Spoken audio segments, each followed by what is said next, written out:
record keeping, and that's a pretty broad subject and probably doesn't generate a whole lot of interest. But we're going to talk about several things, kind of be as flexible as we can. If you've got any questions, just hold them or pop them into the chat box or ever how you handle those, and we'll try to address those. But I'm going to try to cover quite a few topics this evening. First of all, and I know you said you'd talk about marketing a little bit, and I'm going to talk about record keeping from both a production standpoint on your farm, but then what we do as economists and look at a lot of records and pull them together. A lot of times we want to know where we are in the cow-calf cycle in terms of numbers. It's kind of interested in terms of what impacts our profit and loss and the price of cattle. And if y'all remember back 2014 and 15, when we had those really high prices, what happened following that is that we started expanding the cow herd. We expanded it at a really fast clip, 3% a year and 2% a year in 2016 and 2017. Generally, when we see that, we start seeing a decrease in prices. And we started contracting the cow herd in 2019 and 2020, but not by a significant amount, just dropping it 0.5% and 0.4%. So we've started beginning some liquidation, but still have a relatively large cow herd. Well, when we look at what prices have done, and this is prices for 5 and 6 weight steers in the state, weekly average prices, and the red line is the 2013 through 2017 average. And you can't really see trends with that, because if you guys remember what happened in 2014, prices went straight through the roof, went through the roof again, and didn't first half of 2015, then we had the big break. So you can't really see a trend when you look at that 5-year average. But in 2018 and 2019, we kind of started seeing back what we'd expect. Higher prices in the spring, followed by a drop off in prices, and the lower prices, of course, in the fall of the year when most of the cattle come to market. Well, what happened this year? The blue line, we have the dotted line is 2019 that we saw before, normal spring high, then drop off. But what happened due to COVID? We saw a pretty dramatic drop in March and April. We didn't see that spring high, and then we'll see in a little bit, and I hope you all took advantage of CFAP, but this is the break-in prices that generated the interest in the CFAP payments, okay? And we'll talk about CFAP 1 and CFAP 2 in just a minute. But this is where we are in terms of basically the 5 and 6 weight cattle have been pretty flat. If we look at 7 to 8 weight steers, which tend to have less volatility, they'll be kind of more straight throughout the entire year, tend to still kind of peak at times. But here's 2018 in the dotted line. 2019 stayed fairly stable. What happened in 2020? 2019 here is the dotted line, but here again, the big break in price due to COVID, due to the issues that we had in the meat packing industry, some things like that. What did that necessitate? And you ask, why are records important? Well, it could have generated you and should have generated you some money. I think most of you are aware, you heard about the CFAP 1 payments, and now we're into CFAP 2. And a lot of people still think that, Rutherford County and Williamson County don't have a lot of agriculture. Well, we were able now to pull the payments that were paid out from CFAP 1. And for Rutherford County, that total amounted to $1.2 million. 933,000 of that was for beef cattle. And if we look at just the inventory, which they paid $33 a head on inventory, that amounted for nearly 20,000 head of cattle in Rutherford County that was paid out on CFAP 1. These totals may change just a little because of the very last ones that got entered. Over in Williamson County, they had a total CFAP payment of nearly 940,000.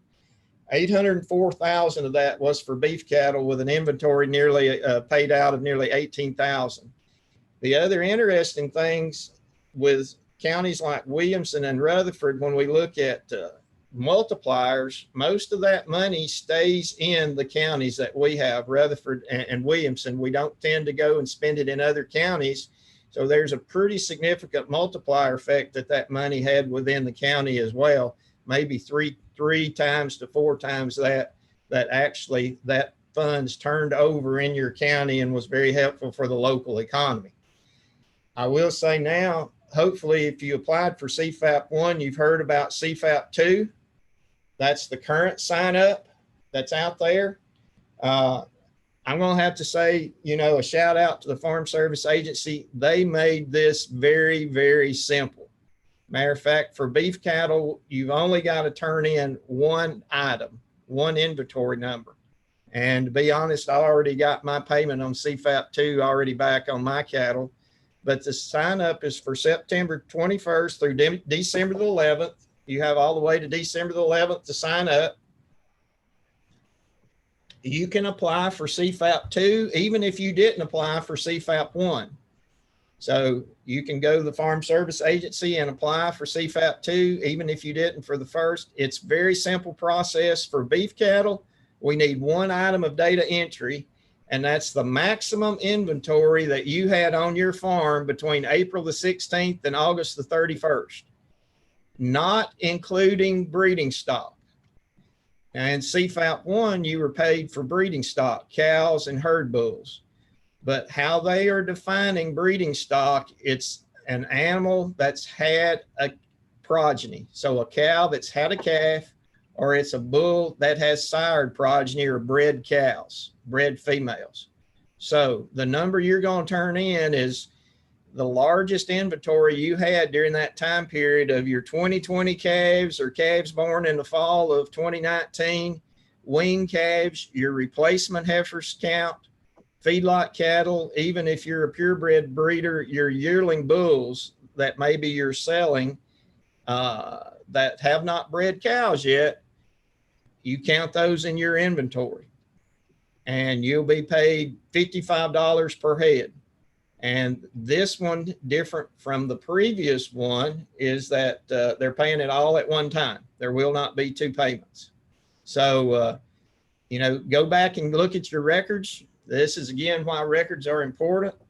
But, most of the time that inventory would be the greatest. If you sold a large group of calves sometime during that inventory, more than likely, or during that time period, your inventory was the greatest the day you sold those cattle, because you'd get to count those cattle as well as any calves or anything like that are on.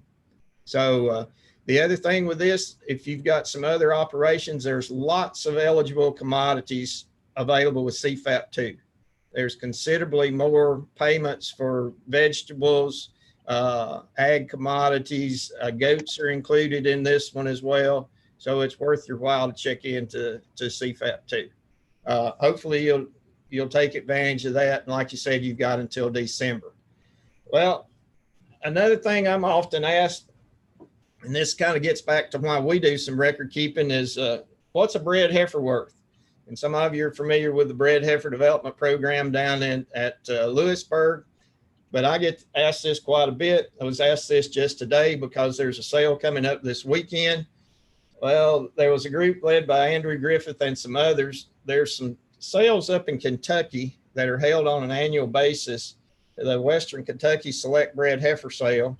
They actually went back and looked at all the heifers that went through that sale from 2008 through 2017. And they looked at the average price in the May sale, and this was for fall calving heifers, 511 pens. There was average was $1,941, and you can see they calculated what percent of them are 3 months bred, 4, 5, 6, etc.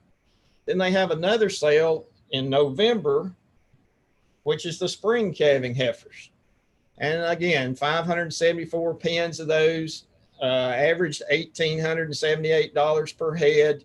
Average size selling was about 3 per pen. But what they went back and did was compared the prices for each sale to feeder cattle prices.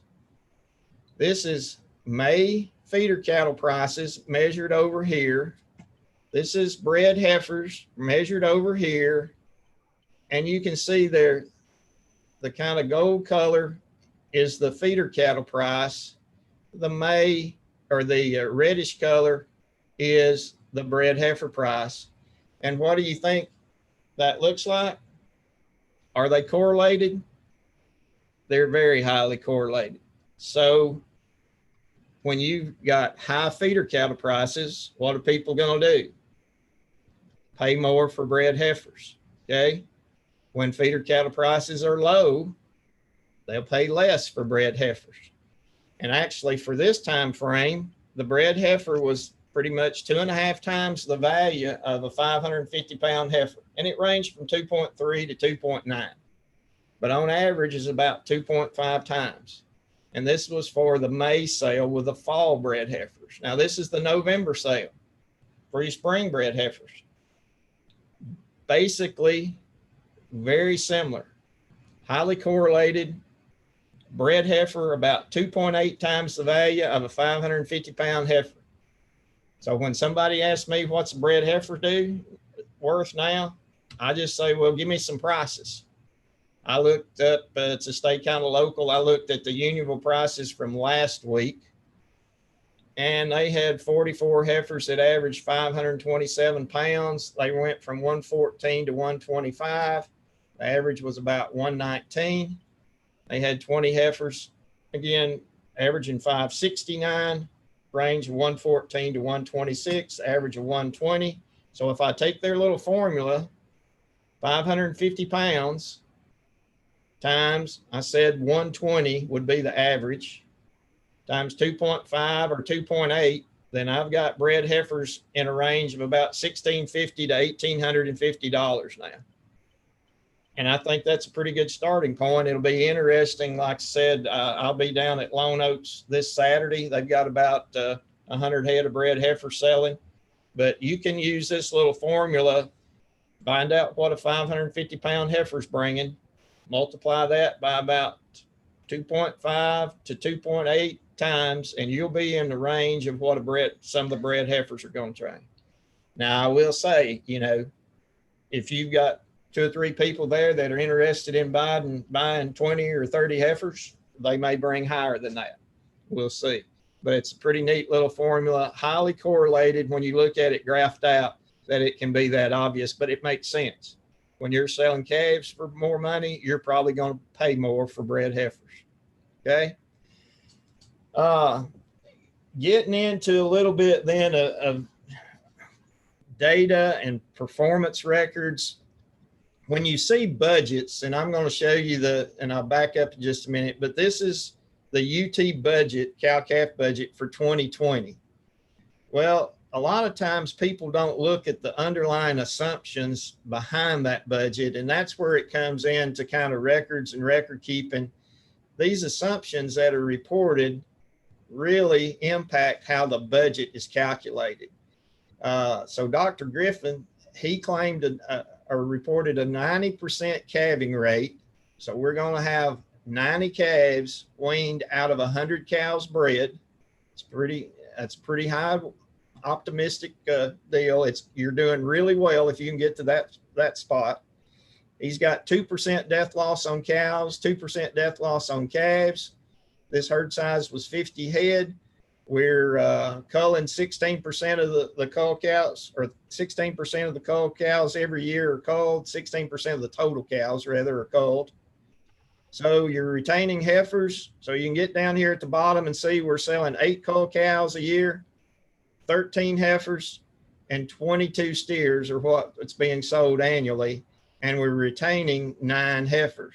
But these assumptions dramatically impact what the budget looks like. Well, when we go to a budget, here's what Andrew was projecting for 2020 out of that 50 cow herd. And a lot of people say, is there much money to be made in the cattle business? Well, we're not going to see too many 2014s again, I'm afraid. That was the year everybody made money. You couldn't make a bad marketing decision in 2014. But when you look at what we're showing in terms of revenue, we're showing $643 per cow. Then we've got variable expenses of $593 per cow. Okay. And then add interest and land rent in there, we're up to $634.75. So we're returning $8.61 to variable expenses. So we're covering the variable expenses, which you need to be covering the variable expenses, especially in the short run. And when we think about looking at a budget, you need to think about your variable expenses are the ones that are the cash expenses that are included on a Schedule F tax return. Okay.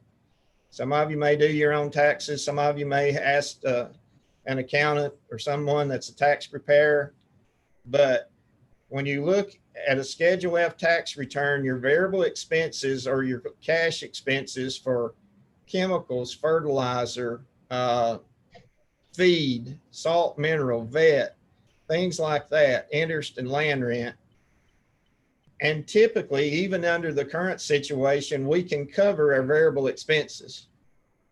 But where does it make it difficult on the cow-calf operation? It's these fixed expenses, and they're the ones that's associated with depreciation or 179 deductions. What are they? That's your equipment, that's your facilities, that's your breeding stock. One of the challenges with the smaller operations is that you have to have some of the same equipment to, for example, work cattle. If you're trying to work 30 head versus 100 head, and you're spreading that over the same, or you're spreading that over a per unit basis, which causes the fixed expenses to be rather high. When we look at that on an annual basis, you might want to say, well, okay, how expensive is it? Is what we're projecting here $635 for variable expenses? Is that comparable across the nation?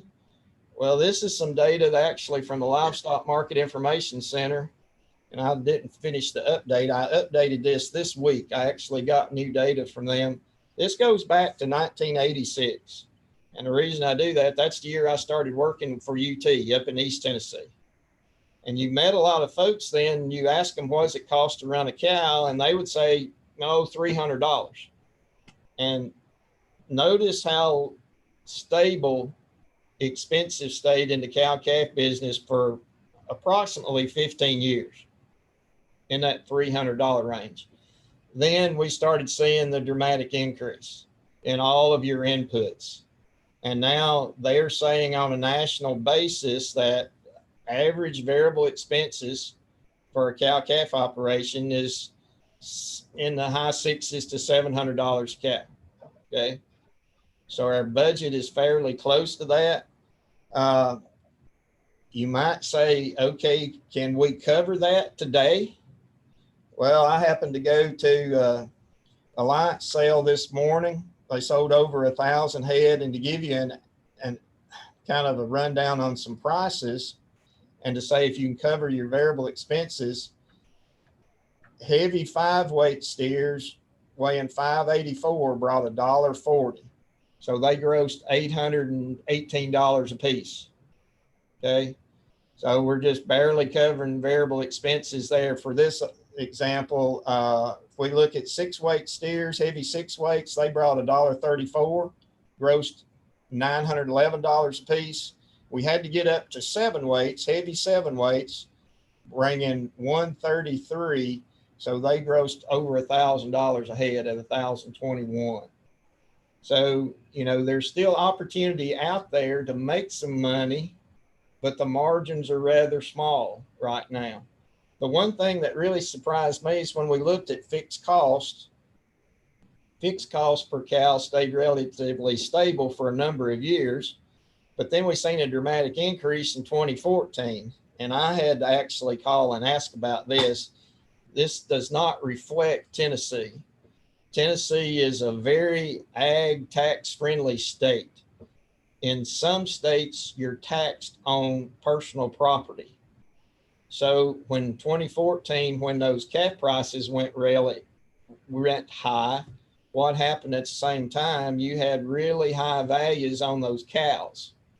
So they got taxed as personal property. It's been coming down, but from a fixed cost standpoint, Tennessee doesn't have as high fixed costs as some of the other states. Well, so when we put total expenses together from what LMIC is saying across the nation, you know, we've got total cost maybe approaching $800 per cow. So again, margins are not really strong right now. Nothing like 2014, 2015. It's interesting. They've got returns being negative in 2020. If you cover variable cost and fixed cost, there are some folks making money, but on average, they're showing it negative. However, they do show better returns in their projections for 2021 and 2022. So hopefully that's something that we can look forward to, maybe a little bit improvement in prices. Hopefully where we had that spring dip, we won't see that in 2021 and get back to a little bit more normal price movement. Talk about some financial records just a little bit. What financial records were needed? Well, the minimum is the records that are needed for tax purposes.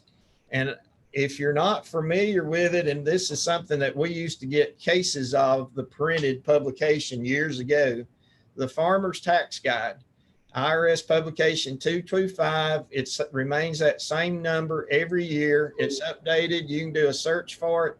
It's about a 90-page document. I know you may not read that much, but it spells out everything that can be expensed and is good information for keeping farm records. Okay.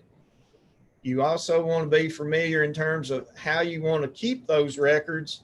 The simplest record keeping system is to just keep the records grouped by the number or the line that appears on the Schedule F tax return. One line for utilities, one line for seeds, repairs and maintenance, one line for chemicals. So that's the simplest system that you can have. Now you can go beyond that and keep them as detailed as you want. You can break out your repairs for equipment, for buildings. You can break out the utilities, of course, for electricity, water. You can break out the feed costs if you're purchasing hay and grain and mineral. You might want to divide up your minerals and feed into separate categories. So if you're only keeping records for tax purposes, it doesn't help you a lot in making some of the decision making that you may need to do if you're trying to calculate, am I making a profit or not? One of the biggest mistakes that we find, and we ran into this a few years ago, one of the biggest mistakes we find with people reporting income for a cow-calf operation is they report all cattle revenue on the Schedule F as ordinary income. A lot of times I've gone in and seen a spreadsheet where it just says cattle sales, and it will have, your calf sales, your cow sales, your bull sales, all in one sum. If you give that to a lot of tax preparers, they'll just throw that information on the Schedule F as ordinary income. We've got a publication that I've got highlighted. We ran into this about 3 years ago, and kind of Alan Galloway started as an area farm management specialist with me. He's up in the Cookeville area, and he's kind of our tax guru. And he put this little about 4-page publication together. It's on the Ag Econ website, or I can send it to Kim and Matt, and they can send it out.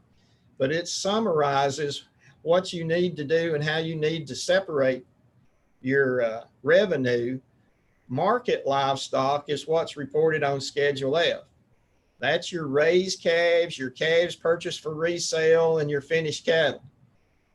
Your cull cows, cull bulls, or if you're in the business of selling bred cows, that's breeding stock that needs to be reported on 4797. That's sales of business property.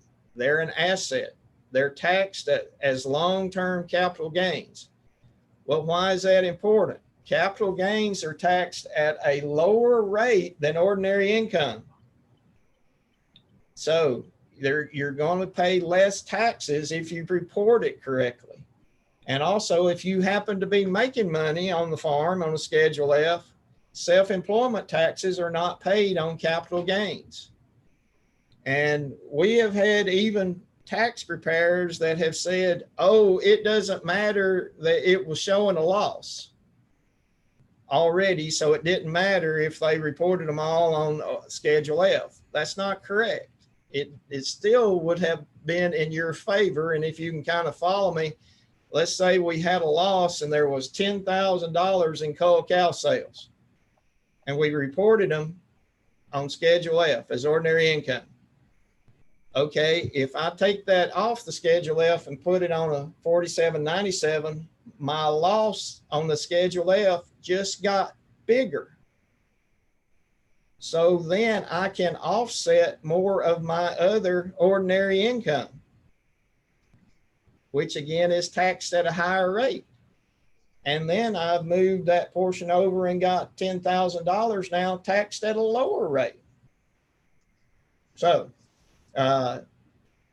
you can look under that on the livestock sales, but this is probably the biggest area that we find in misreporting and misinformation on a cattle operation. Okay. What kind of records you want to keep? Hey, it's all over the board. You know, you can keep your records in a shoebox or whatever and just pull them together for tax purposes. There's all kinds of computer programs out there. If you or someone in your family is really good with a spreadsheet, you can whip out a spreadsheet and keep your records on it.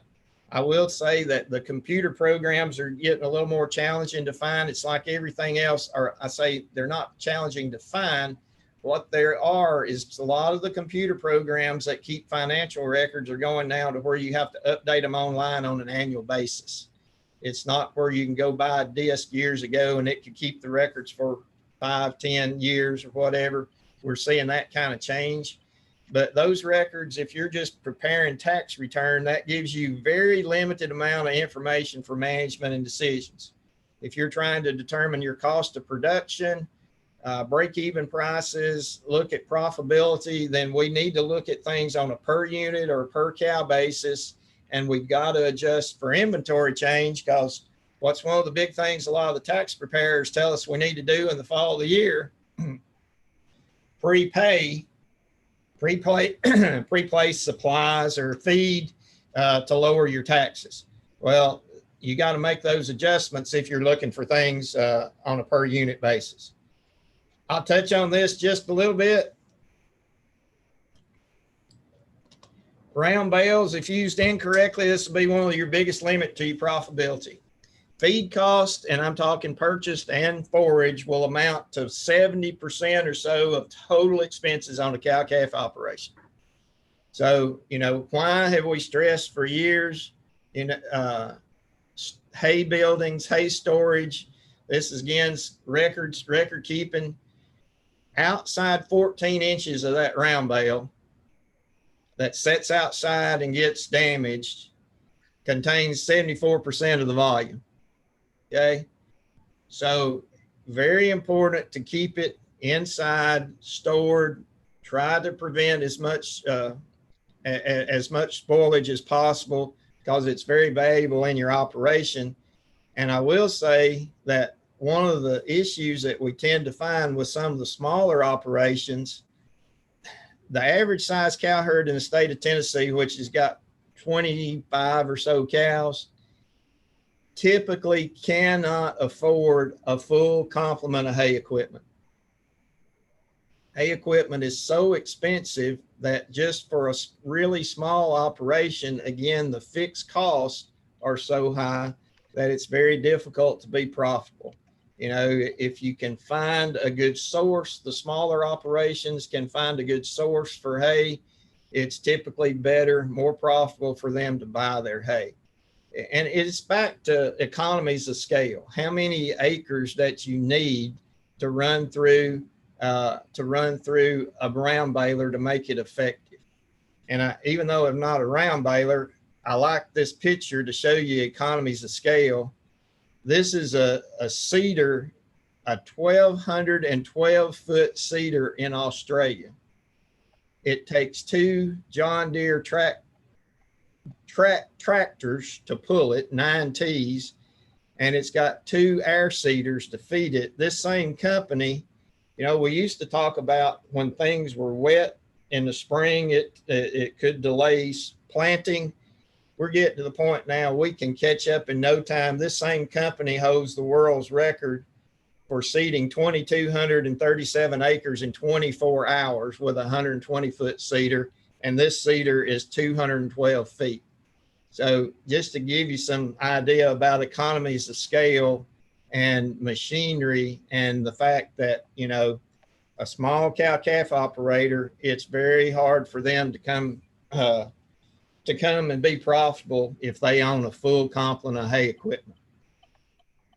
This is another thing that comes up quite often. We had this discussion actually yesterday when we was bringing in cattle. You'll hear some folks say that bull calves bring just as much as steer calves. If y'all have heard me enough, you've heard me comment, sometime we'll answer that bull. That's bull, because I don't think you can prove that. Well, we've got a new ag economist that started in Knoxville, Charlie Martinez. Charlie's from Texas A&M grad. So one of the first things he did was look at Tennessee auction prices for an entire year from 2010 through 2020. He's put out a new little neat publication, and I told Charlie, I said, I'm going to take your publication information and put it in a different chart to let people see this. So here's the bar chart on Charlie's comparing, and this is actually through Tennessee auctions, okay? So what he did was divide that 10 years into 2 time frames. We got 2010 through 2014 in the reddish color. 2015 through 2020 will be in the orange color. And this is how much they're discounted per hundredweight. So, of course, down at 4 weights, they were about the same, about $6, $6 to $7 a hundred, okay? But of course, as we get heavier, you're going to see those discounts get heavier. Well, everybody says, okay, this is higher. You know, we get up to 650 weights.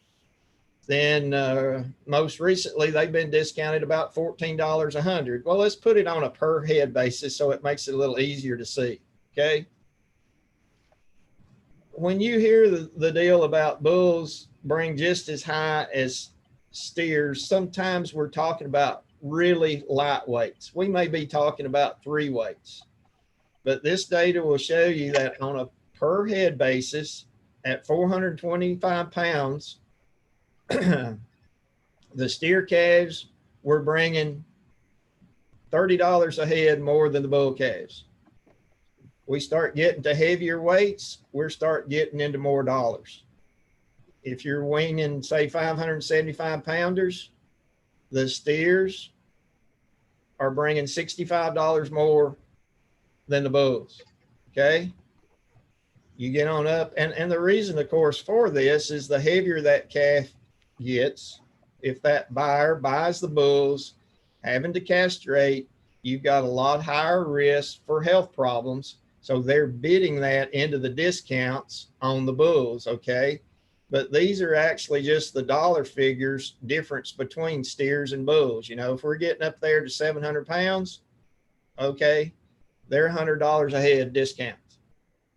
Well, one way you can look at it a little differently is to compare them here for the same weights. And this is where I wanted to look and see, because what the people will tell you, those bulls are going to gain more than the steers. Okay, that's the reason some people say they leave them bulls, that they're going to gain more weight. Well, let's just pick a few and look at it. Again, orange is the steers. So for 475 pounders for that time frame, 2010 through 2020, the gross revenue was about $805 a piece. Okay, well, the bulls would have to be 525 pounds, or about 50 pounds heavier, to get the same revenue. Okay. Well, step it up and look at what if you had 525 pounders on the steers. Well, you're going to get the same revenue. You got to add about 100 pounds on the bulls.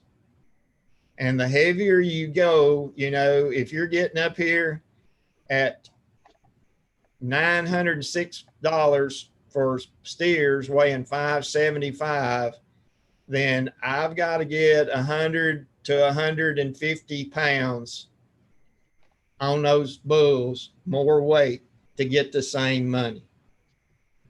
So I think this kind of shows it with actual Tennessee data that it's pretty important to try to castrate those bull calves and get them castrated as early as you can, because it will return more money.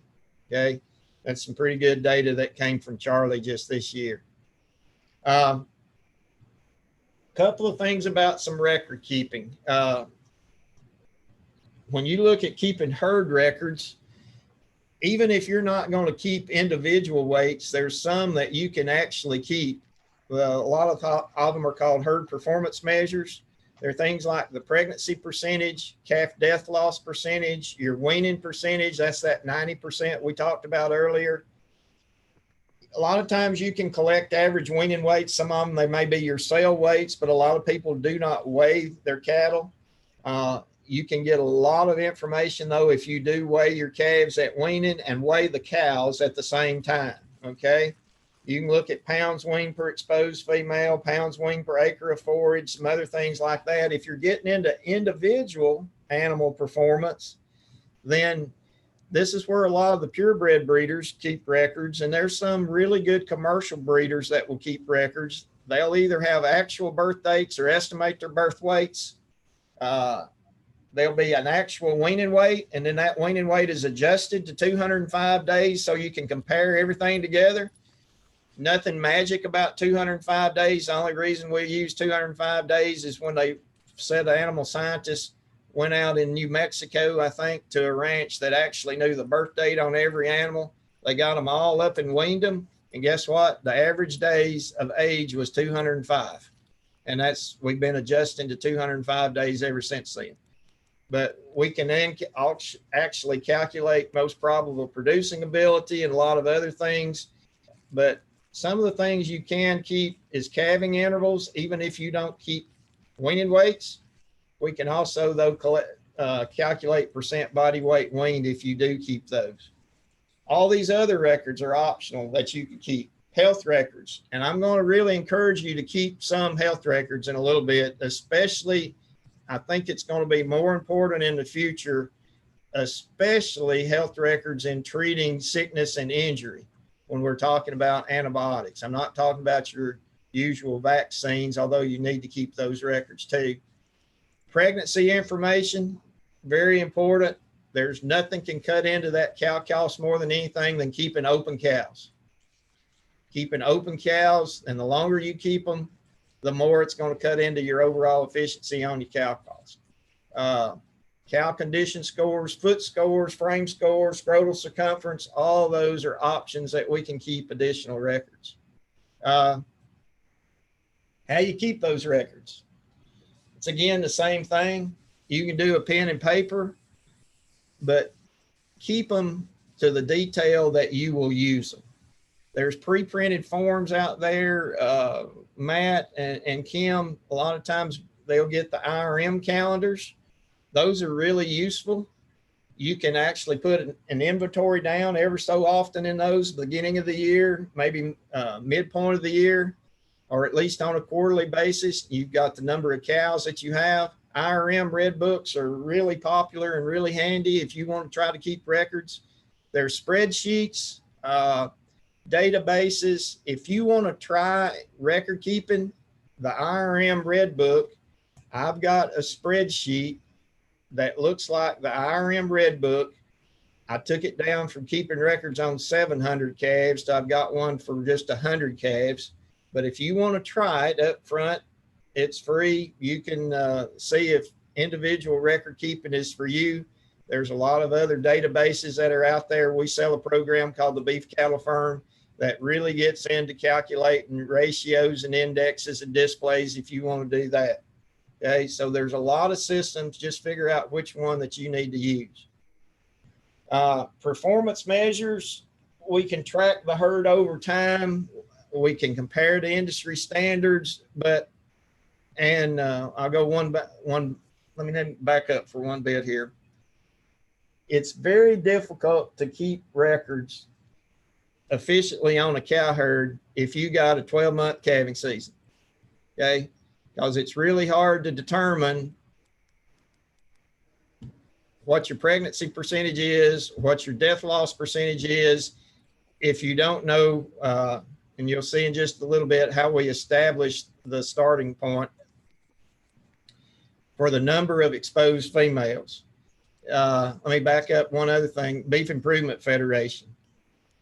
If you're into figuring out where all the records come from, how they keep the records like at the bull test station and everything, if you look sometime at beefimprovement.org, this is the Beef Improvement Federation. They have the BIF guidelines, lots of data on records and how they're kept. But one of the reasons few people keep track of their weaning percentage is they don't know their number of exposed females. I often asked if we're in a group setting, if you turned bulls out with a group of cows today, probably wouldn't be the thing to do today, because when would they calve? They'd be calving in the summer, okay? But if we turned bulls out with cows today, how long is it going to be before we know how many calves are going to be weaned from that breeding? You turn bulls out today, you might have a 90-day breeding season, for example. Then you got a 9-month gestation period. Then they're born. Then you wean them at 7 or 8 months or so. It's usually about close to a year and a half. So very few people keep track of their inventory on the cow herd over that year and a half time frame, even if they're on a controlled breeding season. So this is a reason very few people know what their weaning percentage is, because you're going to have things that happens during that year and a half. You're going to sell females or you're going to buy females, and you got to adjust that weaning percentage during that time. So that's one of the things very few people keep track of. But again, that calendar can help you when you turn the bulls out to know how many exposed females that you have. One of the biggest things you can do to improve your efficiency is preg check. It's a measure of the success of the breeding season. You know, the goal is to have 95% of them or greater bred. You're going to have some open, but the big thing is to identify them. And I know that, you know, I grew up with palpation, but there's a deal now with blood checking for pregnancy. It's very easy to do, and it can confirm open cows. And it's a good management practice to help you identify open cows and try to get rid of them. These are actually some records that I sent in, and I don't count my labor just like the rest of you do. But this was a group of 14 samples that I sent in, and with supplies, shipping, the testing fees, and everything, it cost me $3.82 per cow to determine which ones was open. And I don't know if you can see, I know it's printed very small. A lot of people question this. If the OD falls in the open range, and what they're actually measuring is protein levels in the blood. If OD falls in the open range, 99.9% of animals are not pregnant in confirmatory testing. That's getting pretty close to 100%. So this is going to be able to identify the open cows. Now, it will occasionally misdiagnose a pregnant cow. They say that range is 93 to 95%. And the one thing that it will do is if the cow is losing a pregnancy, early embryonic loss is something that happens. they may have lost that pregnancy, but the protein levels are still there enough that they can identify as being pregnant. I will tell you, if you've got a working relationship with a veterinarian and you're preg checking, hey, do that. Good practice for them to come out. It's getting more and more difficult sometimes to schedule and bring those out. But if you've got some cows that you're wanting to identify as open, this is an easy process to get about 2 mils of blood out of the tail, send it into the lab, and they'll get results back within 24 hours of whether those animals are pregnant or not. So another way to keep records. If you're buying bulls, you need to make sure your records include a breeding soundness exam. That's going to include scrotal circumference, a physical exam of the bull. They're also going to evaluate the semen. Okay, you need all that information when you do that. I'm guessing most of you are taking this course to be qualified for TAEP, as I think Matt mentioned. They're going to send that information in tomorrow, the deadlines. One thing that you should note, the cost share on a non-genomically enhanced bull has dropped to $1,000. I said on a couple of the committees, I'm going to expect sometime in the future that this will only be available for genomically enhanced bulls. But if you're buying a bull from someone that hasn't pulled DNA, hasn't pulled blood, and is not having genomically enhanced EPDs for their bulls, then that cost share dropped this year from $1,200 to $1,000.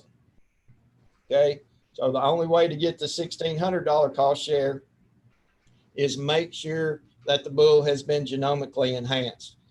Cost those breeders about $40 to do that.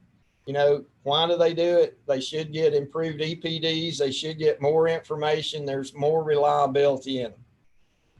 I'll tell you that I think the only thing you'll see different on the EPDs this year for the bulls is we've removed the maximum and minimum on milk EPD. There will be a recommended range on milk EPD, but there won't be that bull that is not eligible for cost share if he was 1 pound too high on milk.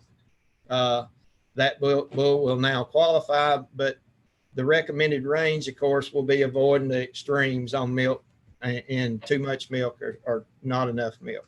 But that's the two major changes that I'm aware of this time with ag enhancement on the genetics. Just some of the things you need when you go and buy the bull. Make sure that you know what type he's going to qualify under. Make sure you have a receipt. 840 tag. And this is something that's come up more than once. You can find EID tags out there that are not 840 tags. They're the older tags. A lot of times they'll begin with a 900 series. The 840 now is the country code for the US. So make sure he's got an 840 tag in his ear, because if he's got a 900 tag, then they're going to refuse it, send it back. You're going to have to get an 840 tag. We still find some of these 900 tags that are still in some of the farm supply businesses that they can be bought and put in, but there needs to be an 840 tag. Make sure that the pedigree has got current EPDs and the accuracies are above 0.15. That's the same as last year. Okay, no change to that. But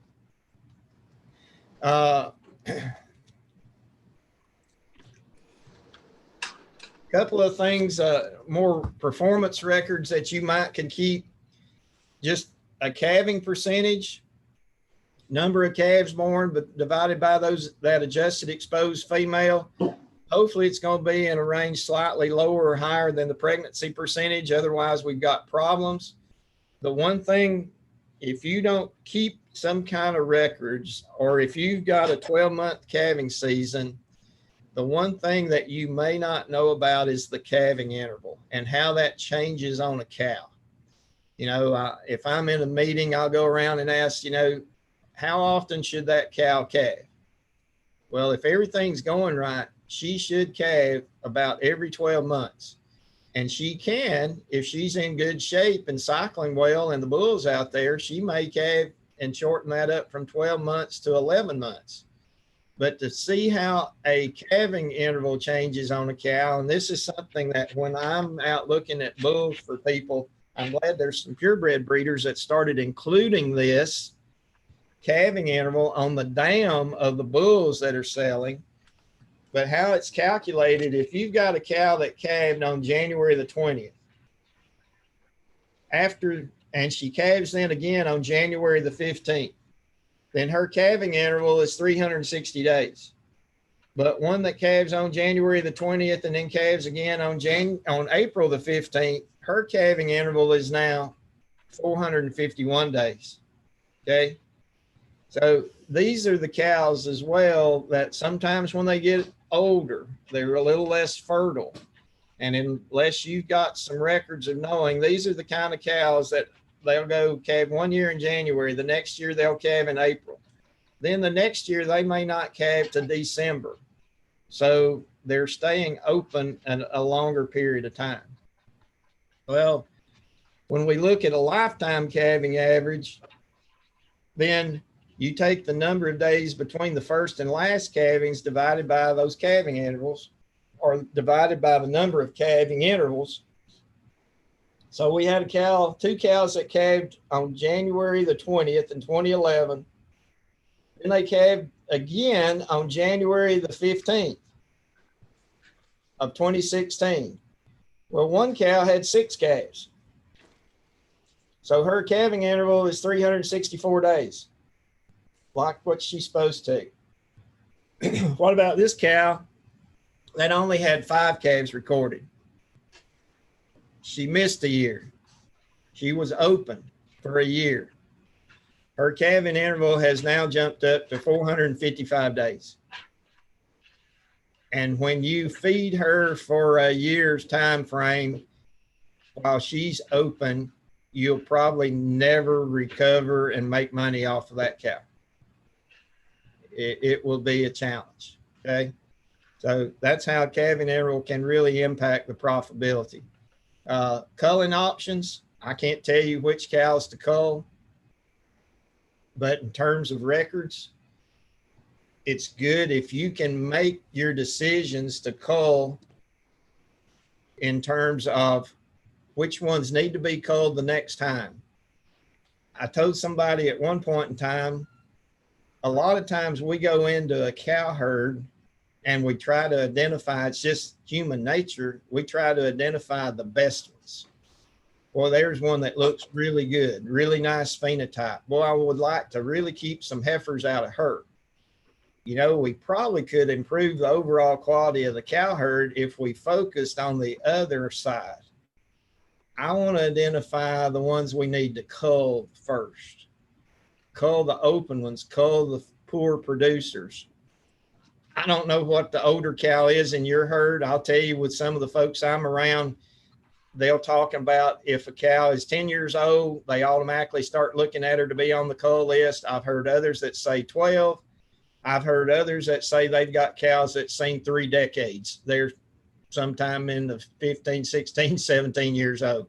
So, you know, longevity is good, but no one's better than you as the eye of the master to figure out when one's getting old and needs to be culled.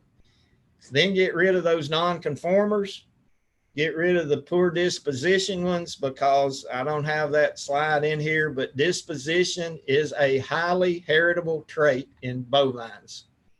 So what's that mean? That means that stupid cow is going to raise stupid calves more than likely. So don't think about keeping replacement heifers out of a really poor disposition cow, because it is a highly heritable trait. You know, other non-conformers is that cow that's calving really late in the calving season. You know, may be better off just to move her out of the way. If they've got udder, feet, or structure issues, you know, could be times to move those on. But it's good if you can come up with a culling strategy. We all like to pick the good ones, the one we want to improve the cow herd, but I think we can probably improve it overall if we look on the bottom end and get those culled out sooner. Calf death loss, it seems like it runs in trends. You may have a good year and then a bad year, but on average, you need to keep your calf death loss hopefully at 4% or less. I'd prefer to keep it down around 2%. It's a challenge though, whenever you have a really small herd, okay? That death loss is affected by a lot of things. You know, it could be calving difficulty. It could be the environment. You know, the past few years, we've had some really wet winters, a lot of mud. We've had calves that were tromped to death around hay rings. So there's a lot of issues there that can contribute to that calf death loss. But hopefully, keeping records down to 4%. And I will tell you, if it's something that you looks unusual, we've got an excellent lab up at Ellington. I had a calf already born this fall that really was strange to me. Got up and he nursed. Saw him at born about 10 o'clock at night. The next morning by 5 a.m. he had nursed. Found him the next morning and he was dead. And it totally surprised me. Got it to Ellington. Wanted to make sure it didn't have something strange going on in terms of herd health. And it was just an unusual, the calf had a hole in his GI tract, born with a genetic abnormality. Nothing could have been done to save the calf, but it was at least kind of a comfort to me to know nothing I could have done to save it. And, you know, done a good job. There is a disposal fee. You know, I think it cost me $25 for that, but I know now what happened to that calf. And if you're having a problem, don't pass up that opportunity to take a calf and have a necropsy done to see what hopefully caused the death. The weaning percentage that we mentioned earlier, that's that industry goal where we say 90% or greater. And it's tough to do. The easy math on that is if we turn the bulls out with 100 females, we're going to wean 90 calves. So to do that, we've got to get them pregnant and we've got to keep a low death loss percentage. But if you're getting 90% of your calves weaned from the exposed cow herd, you're doing a really good job. If you're in the high 80s, you're doing a good job. It may be that you're in the high 80s and, you know, to keep them, to try to get to 90, you'd have to check the cows a lot more often in the middle of the night or something like that to save one or two more calves. But if you're up in the high 80s to 90% on a weaning percentage, you're doing really, really well. A lot of people want to mention their weaning weights. Weaning weights alone or sale weights alone don't tell me much because they may not be different age. I don't know what age the calves were when you just tell me a weaning weight or a sale weight. It's hard to compare calf crops unless they've got similar ages. This is an old study, but I think it kind of reflects what still is. Weaning weights alone are probably not the best indicator of efficiency. Calf weight sold accounted for only 5% of profit variation. So then if calf weight sold only accounted for 5% of the profit, where does the profit come from? Well, it's the cost side, how you control costs and keep costs lower, and then the marketing side, how you can add more added value to the calves. That's where most of the efficiency and profit variation comes from. And I show this as an example of why it's not just weaning weights alone, it's the calving percentage. Say you've got two cow herds, and some of you probably seen this before. They've got exactly the same cow costs. Weaning weights on one's 550 pounds. Weaning weights on the other is 475. Which one's the most profitable, most efficient? You don't really know. What if one of them had about a 74, 75% weaning percentage? There's some estimates that the average weaning percentage for the cow herd in Tennessee, the entire cow herd, is in the 70s. And I'll be honest with you, I have calculated some that were in the 70s or lower.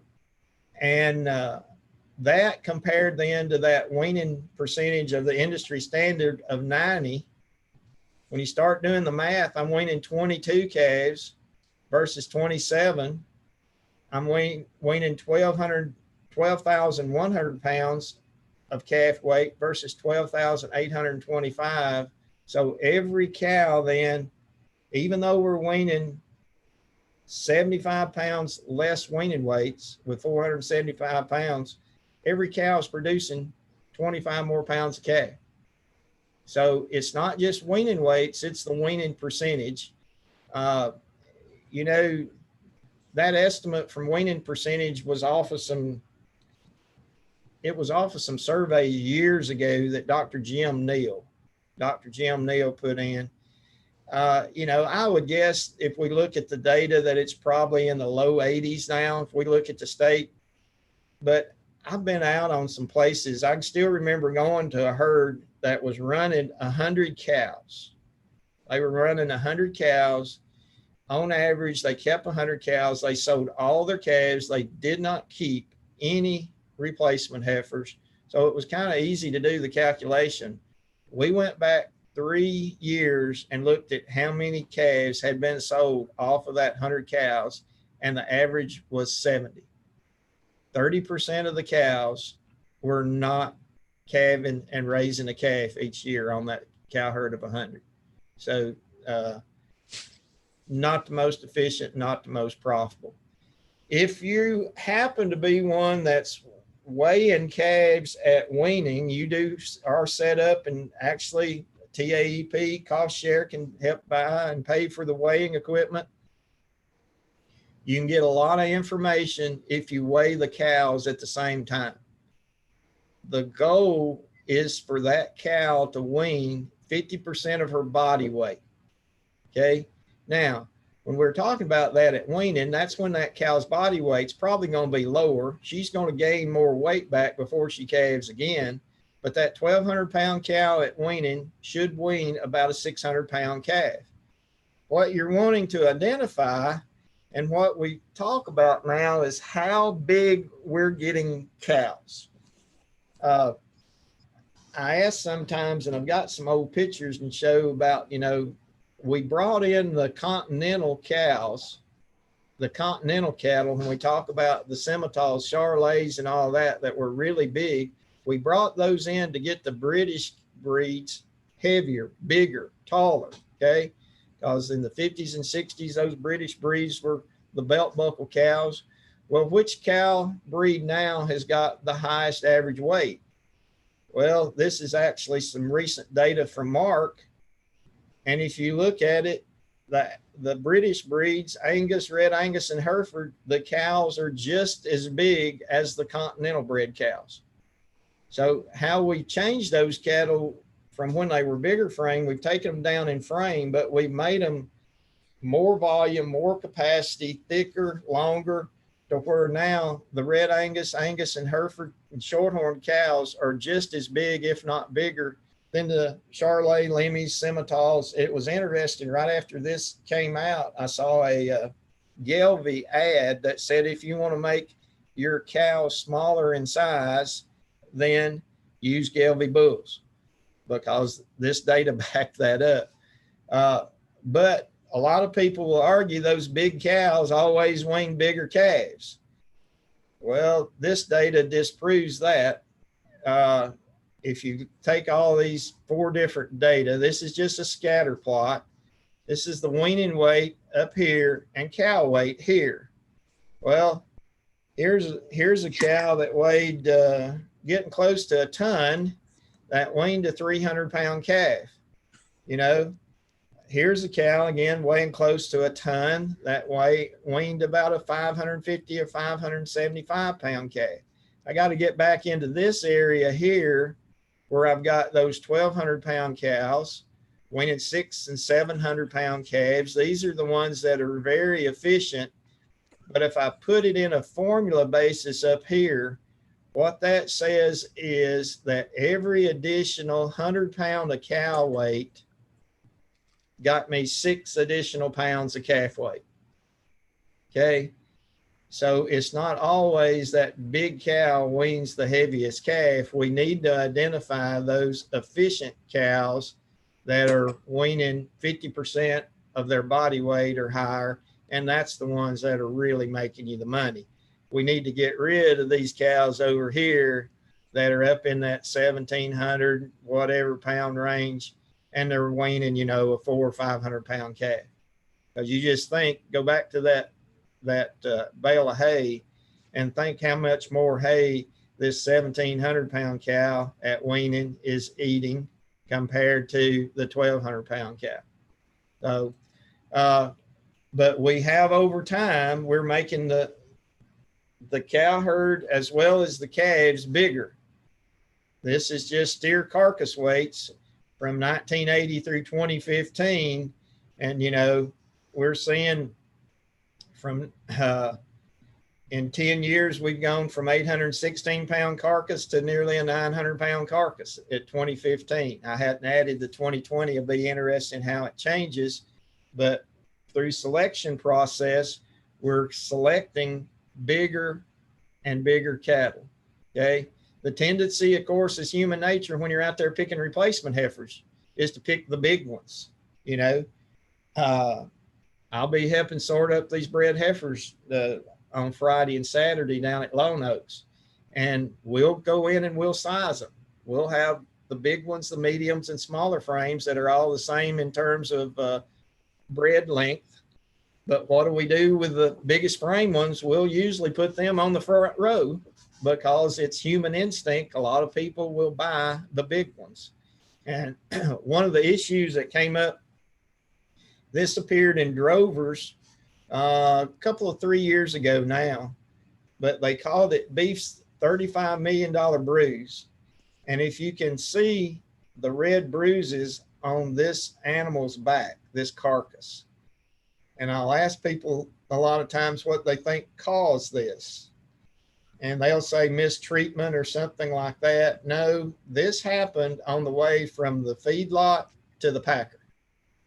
And notice that it bruises the strip loin. What's the most valuable cut in that animal? That loin, ribeye, requires trimming 5 to 6 pounds of meat out of that. Well, what do? They say it's a fixable problem. Where this happens, if you've ever seen cattle load into a truck, the belly of the truck has a step down in it. So what the animals do when they see a step down is they jump, both to either get down or to get out of that. Well, when they were jumping, they were actually hitting the top of the doorway, which was bruising this animal. There's actually 2 companies that make the trailers that haul these things now that's changed the opening to where hopefully they will not be this bruised from the cattle that are basically too big when they're going to the feed yard, or from the feed yard to the packer. Okay. The one measure that kind of can tell you more about anything on the cow herd is pounds weaned per exposed female. It's a measure of overall performance and efficiency. It takes both the weaning percentage and average weaning weight into account. We can do and compare the herd over time. We can compare to other regions or areas. But how you look at that when it takes both of them, if you take a 500 pound weaning weight and that 90% calf crop or weaning percentage we talked about, then every exposed female is producing the equivalent of 495 pounds. But what about that farm that I said was selling 70 calves out of 100 cows at a 70% weaning percentage? Even if they had 550 pound weaning weights, then every cow is only producing 385 pounds. That should tell you again why it's important to identify those open cows and get them out of the cow herd. Okay. Get them out of the cow herd to make it more efficient. Health records. Something that's very important. And yeah, the one thing I wish they would change, and I know it's me getting older and older, but I can't read hardly the labels anymore on the bottles for health records, even with my glasses. But you need to be able and make sure you read the labels, give the appropriate and proper dosage, because that's very critical in avoiding drug residues. And where we generally find some drug residues, where does it tend to be more common? It tends to be more common with cull cows that have experienced an injury or sickness. We've hit them with a lot of antibiotic. They get a little bit better and they're sold before that withdrawal time. But, you know, it's very important that you follow those directions. You keep records of when you have given it, just in case there is any regulatory investigation. And read the labels to make sure you're giving the correct dosage. And I've seen people that are giving overdosage. I've seen that are giving underdosage. And the one thing too, I'll mention, have been on an advisory committee with a vet that actually was my vet growing up. And when we got into having modified live vaccines, everybody knows about modified live vaccines. Now you got 2 bottles, you know, one with the powder, one with the fluid, put them together, mix them together before you give. This vet told me that he had been called twice by people that were vaccinating their cow herd that said, "Doc, we just got finished vaccinating with that new modified live vaccine. What do we do with this bottle that's got the powder in it?" They had never mixed the two together. They had given the sterile solution as, so I don't think they probably read the vaccination labels very, very well. But again, those records can be kept on paper or on in that IRM Red Book. But I think in the future, it's going to be more and more important that we keep these kind of records, okay? That we keep the health records. This just, again, has the information in there about what are some of those systems that are available. You know, we've got the beef cattle firm that's available that we sell, but you can keep records on from IRM calendars, the IRM Red Books. There's actually some counties that actually get sponsors and buys the IRM Red Books, and I can't recall, they're about $6 or so a piece, but they get those sponsored and have them every year. It's a good kind of calling card for some of their suppliers to provide those. But there's several things available out there to help you keep the records. I'll close or finish up with a discussion about what we put together as a beef gauge. It's a way that we can take your records, plug them into a computer program, and this is your financial records and your production records. It's kind of a spreadsheet based, and we can look and compare them to some other folks across the state. We want to look at your income and expenses, or how that we would do this, and then it'll kick the information out on per cow exposed, per calf weaned, or per calf marketed. We don't release any information on individual farms. You know, what we're going to look at is try to get your latest Schedule F tax return, or if you have a computer printout of your expenses and income. You know, we want to look at 2 years. Then we're going to look at the number of calves born in that calf crop, the number of females confirmed pregnant.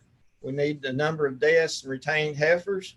We'll ask just some general information that we're trying to collect. You know, do you castrate? Do you precondition? Do you have a calving season? A lot of this is just straightforward. We want to know a beginning and ending month for your calving season. Okay. We look at totals for like the number of acres of pasture you have, and if you produce hay, the number of acres of hay. Then some general information in terms of cow herds. You know, how many cows and heifers were exposed to a bull? How many were confirmed pregnant? How many calves were born? And once this information then is put in, it starts calculating your pregnancy percentage, calving percentage, calf death loss, weaning percentage, all those kind of things that we talked about. we've got this available. I cover the Rutherford County area. Les Humple covers Williamson County, but we're hoping to get more and more people to do this and put that information together to where then that we can compare what actual costs are in Tennessee compared to those numbers that we saw earlier. This is an example of some actual data from a cow herd that I'd worked with. You can see that when we looked at income, it was $970 per cow exposed. Per calf sold was $1,000, or per wean calf was $1,062, and per calf marketed, the beef revenue income was $1,190. Then we start looking at the expenses and what are the expenses on a per cow basis or a per calf basis. But this is some of the information that's out there and available. We hope that we can get enough of this. If we had enough interest in one county, and I know some folks down in Giles County are interested, if we can get a small area to put the information together, we need about 15 to 20 before we can release the data and make some comparisons. And I will tell you that this is more so suited to everyone that just does a cow-calf operation. If you've got a large diversified farm, then it's hard to divide your records out into how much went to the cows and how much went to the corn and the other row crops or something like that. If you're buying some calves to stocker as well, and you don't keep that information separate, but this is more so associated with those that just do a regular cow-calf operation. But that's one of the many things we've got available. As Matt said earlier, I guess now for about a year and a half, I'm actually the coordinator of the statewide managed program. We've got area specialists across the state that are there to assist you in establishing a record keeping system, whether it's production or whether it's finance. We help support Quicken and QuickBooks. That's two financial record keeping systems that are out there that we help support. We'll also do farm plans. If you're required or need a farm plan to apply for a loan or something like that, or just for general information, then we're available to do that as well. Matt, Kim, I'll stop my screen share. I've got several other things that I had, including tagging and individual records, but I'll stop there and see if there's any questions and we can address